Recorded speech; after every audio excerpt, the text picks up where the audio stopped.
Hello students, welcome to my YouTube channel. আজ আমি সিগফ্রায়েড স্যাসনের বিখ্যাত কবিতা এভরিওয়ান স্যাং এই কবিতাটি আলোচনা করব। এটি একটি বিখ্যাত কবিতা, যুদ্ধ নিয়ে লেখা এই কবিতাটি। এই কবিতাটির লাইন বাই লাইন আলোচনা করার আগে এই কবিতার প্রেক্ষাপট কি সেটা একটু জেনে নেব। এভরিওয়ান স্যাং এই কবিতাটি প্রথম বিশ্বযুদ্ধ শেষের কাছাকাছি সময়ে লেখা হয়। কবি সিগফ্রায়েড স্যাসন নিজে একজন সৈনিক হিসাবে যুদ্ধের নির্মম অভিজ্ঞতা অর্জন করেছিলেন। যুদ্ধের নিষ্ঠুরতা, মৃত্যুর বিভীষিকা এবং মানসিক ক্লান্তির মধ্যেও হঠাৎ একদিন সবাই একসাথে গান গাইতে শুরু করে। এই মুহূর্তটি কবির মনে গভীরভাবে দাগ কাটে। এই গান ছিল মুক্তির, জীবনের ও আশার প্রতীক। যুদ্ধ শেষে শান্তি ও আনন্দের যে বিস্ফোরণ, তাই এই কবিতার মুখ্য প্রেক্ষাপট।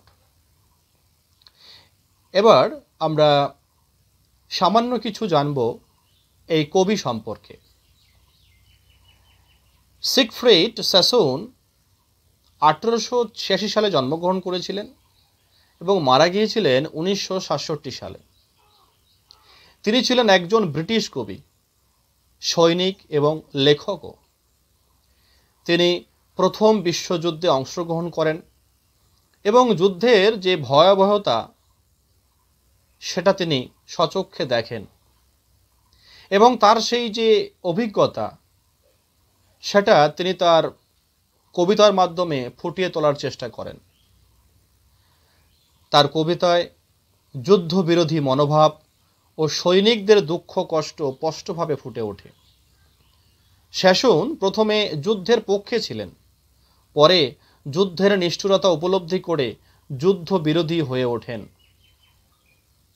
স্যাসনের বিখ্যাত কয়েকটি কাব্যগ্রন্থের মধ্যে উল্লেখযোগ্য হল কাউন্টার অ্যাটাক, দ্য ওল্ড হান্টসম্যান, এগুলো।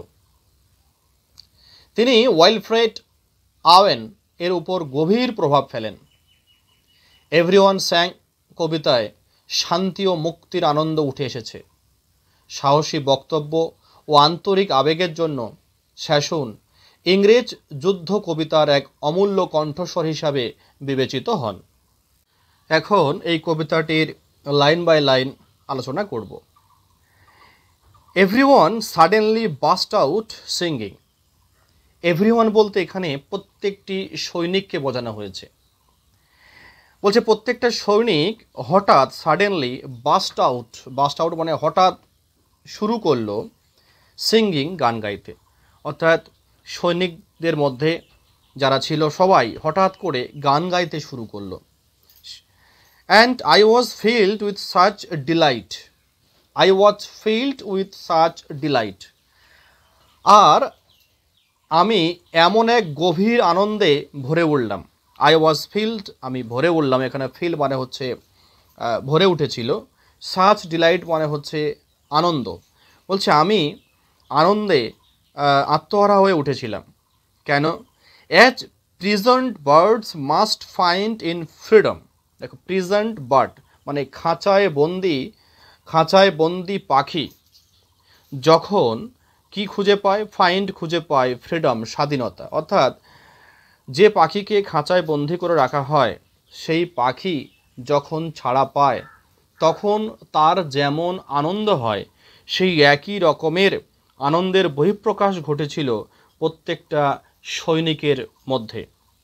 তাই বলছে যে everyone suddenly burst out singing, প্রত্যেকটা সৈনিক হঠাৎ গান গাইতে শুরু করেছিল। আর আমি সেই গান গাওয়া বা সেই আনন্দ দেখে আমি আত্মহারা উঠেছিলাম। I was filled with such Deloitte.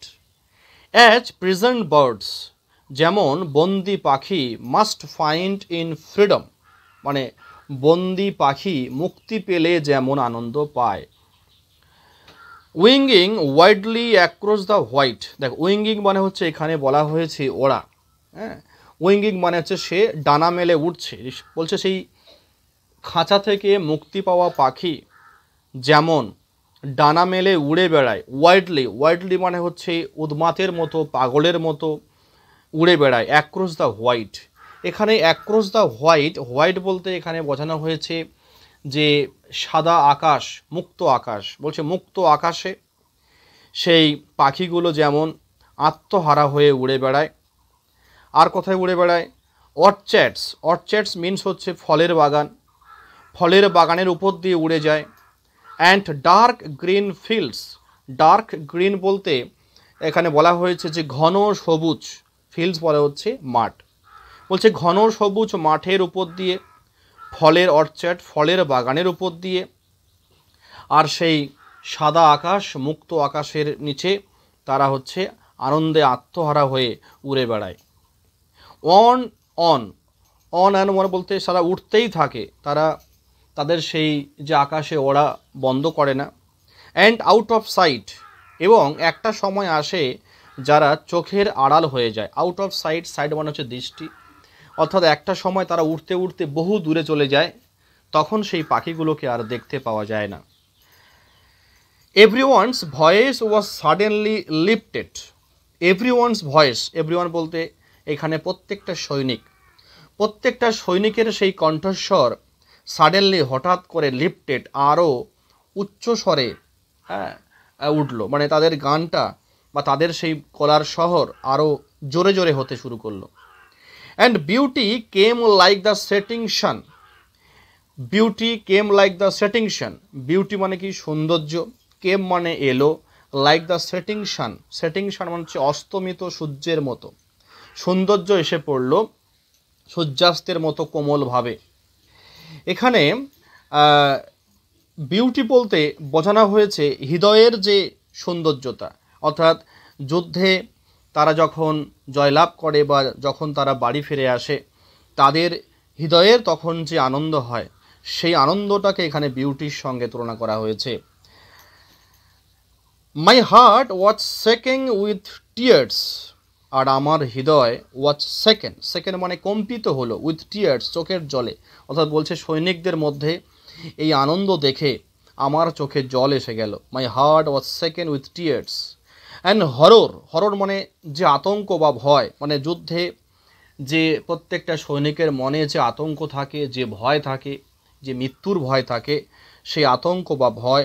ড্রিফটেড away, ড্রিফটেড away মানে হচ্ছে যেটা দূরে সরে গেল, ড্রিফটেড অ্যাওয়ে মানে হচ্ছে সেই আতঙ্কটা তাদের মনে আর নেই, তারা মুক্তির আনন্দ পাচ্ছে, তাদের মৃত্যু ভয় আর নেই।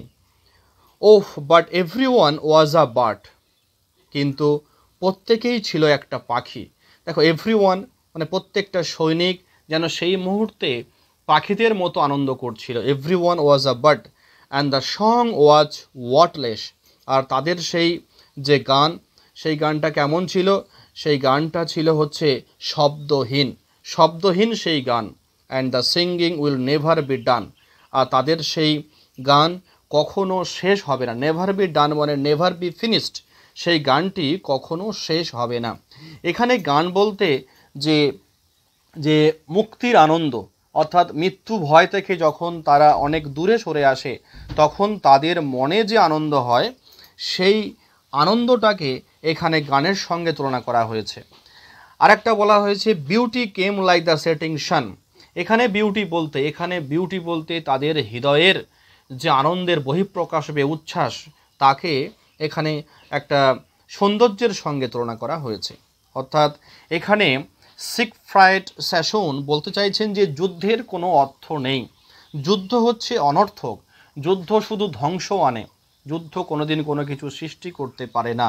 তাই যুদ্ধ বন্ধ করা উচিত। যুদ্ধ মানুষের জীবন কেড়ে নেয়, যুদ্ধ অনেক মায়ের কোল খালি করে দেয়। তাই এই যুদ্ধ কখনো সৃষ্টির আনন্দ হতে পারে না, এই যুদ্ধ হচ্ছে একটা ধ্বংসের লীলা।